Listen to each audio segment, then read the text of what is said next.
It's a terrific art exhibition opening at the Wright Gallery in Toowoomba, which is part of the Lighthouse Toowoomba complex on the corner of Hume and Margaret Street. It's called Made to Move. It's being opened this Saturday afternoon. It features the work of Toowoomba artist Nadine Reynolds and also a group of students from around Toowoomba, a variety of Toowoomba schools, aged, I think, from 7 through to 16 or so. And how it all came about, back in April, there was a free workshop that Nadine offered at the Toowoomba Lighthouse, and students participated in activities in a variety of media.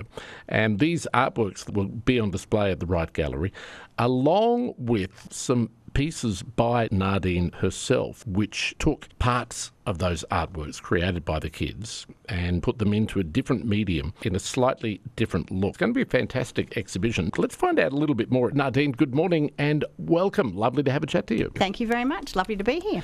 Now, Nadine, the Made to Move exhibition, am I right, has basically started from the idea that kids these days have ample opportunity to do sport. They've got ample opportunity to do music and drama, but precious few opportunities to do visual arts. And I assume you're sort of meaning outside of the school system. Yeah, that's right. That's right. I'm an art teacher myself, so sure.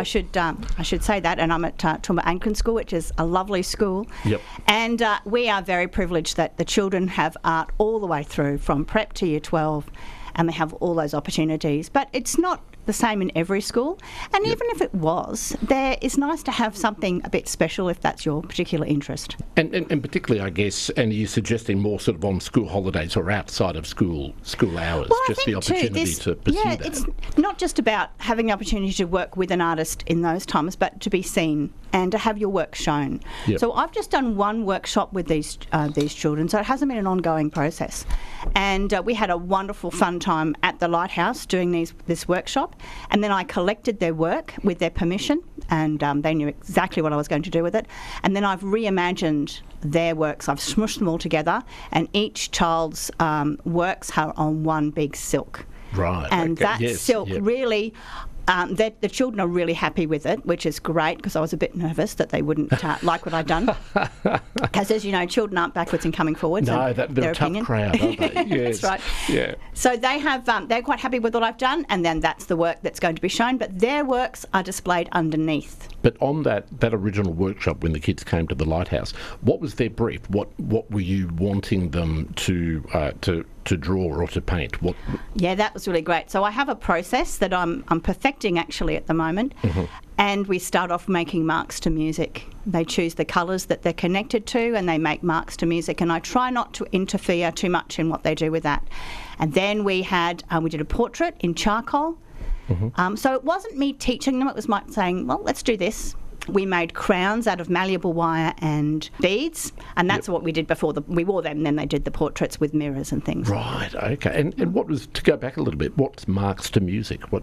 Making marks to music. So I put some music on, and then I just say, we're going to use some oil pastels, and I want you to make marks in time to the music. And it doesn't take long before people will actually really open up and just start making things that they're attracted to, well, that's really them. Right, okay. Is the wisdom of that is that while they're having to keep beat with the music, they're not overthinking what they're doing? Yeah. And I've done this with adults' workshops as well, and everyone always really enjoys it. So the works, in terms of the portraits, so it's the portraits that you've taken and then sort of writ large on the... Well, most of them do have portraits in them. I think you've seen them, and most of them do. Some of the other drawings have been... I want to say copied. I've been very careful to keep those marks authentic, and then they've been embroidered on. Right, and so I had a team of embroiderers that did a couple of workshops to help me with that. So, and it's been a whole year's process to get them all done. Wow, fantastic. Is this the first time you have done this sort of work outside of the school environment, which you do every day? No, I've always been an artist, so I've always done that. But I guess I've taken it pretty seriously before. I've been working on silk for at least 10 years. Right, okay. So that's just working on silk. So I've been working on canvases before that. This is, I've had 2 solos at a regional gallery now. This is my second solo exhibition this year. So every day, even though I teach full-time, I come home and make something every day. Wow. Gee whiz. I love it. I can't stop it. I've always been a teacher and I've always been an artist. It's the two aspects of my personality, and if I can keep them balanced, everything's good. That's terrific. That's great. Tell me about the process of taking the works and putting them on silk. So it wasn't a matter of transferring it. You had to actually, as an artist, physically copy the works. Tell me about that. Yeah, so I have done some famous artworks before. I've reimagined some famous artworks, and they're on show as well. So I've done so The Girl with the Pearl Earring, a lot of people know, and I painted just the section of the eyes across the silk and enlarged it and reimagined that. I've done some Rubens work and Klimt and a little bit like that, and Mary Cassatt.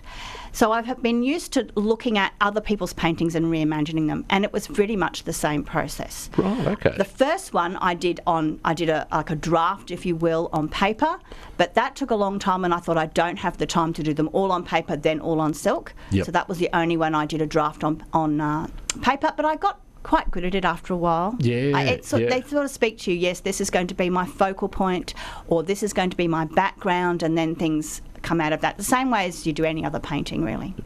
Why you as an artist, I guess I'm sort of dancing a bit all over the place, but I'm just curious, you as an artist, you said you worked on canvas for quite a while, then you made the switch to silk. What's the attraction with silk? Oh my goodness, that is such a good question.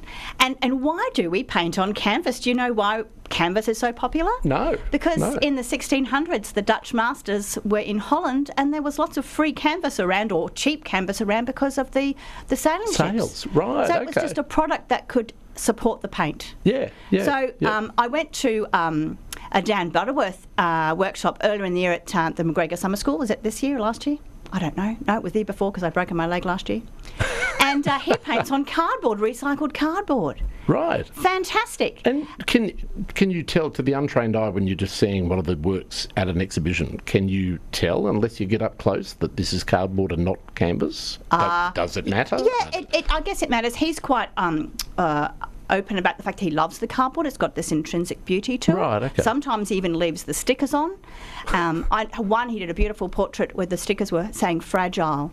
Right. And that was really integral to the meaning of the work. Right, but the reason I love silk, and I have been using silk for a long time with in all kinds of with children, and I've been dyeing it and using that traditional way of using the dye. But this is quite different. But I love the way it behaves like wet paper, and if you leave parts clean and white, the light comes through in just the most amazing way. Right. So, and of course you can embroider into it. Yeah, well, that's the thing. It opens itself up to many mediums. That's right. Is it the way they're hanging? Is it also sort of able to sway in the breeze? And that's the other thing about enhance it? Yeah, that's made to move. So 2 magnets at the top that my husband is at the moment very carefully measuring and making sure it looks all great. I saw the pictures on Facebook. He looks like he's enjoying himself. I don't know, but he's doing a great job.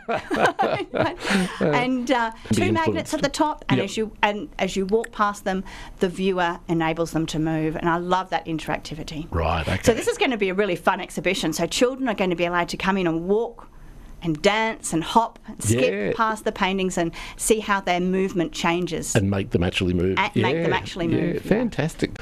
What do you think the kids themselves took away from it? I think the children saw themselves as being artists, and I think the children saw that their marks, even though they might not think they're very sophisticated yet, are very valued and very important. And I tell them that you can only make these marks at this time in your life. When you've learned how to do things differently, these marks will go. And I encourage all parents to photograph their children's artwork, to keep them, because they're very, very important. And that's one of the things that I want people to get out of this exhibition as well.